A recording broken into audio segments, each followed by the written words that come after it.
கடவுள் ஏன் கல்லானான் மனம் கல்லாய் போன மனிதர்களாலே கடவுள் ஏன் கல்லானான் மனம் கல்லாய் போன மனிதர்களாலே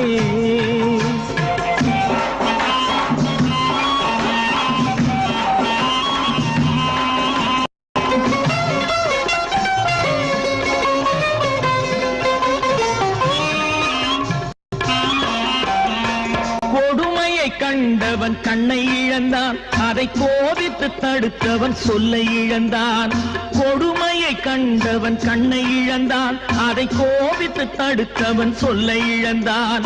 இரக்கத்தை நினைத்த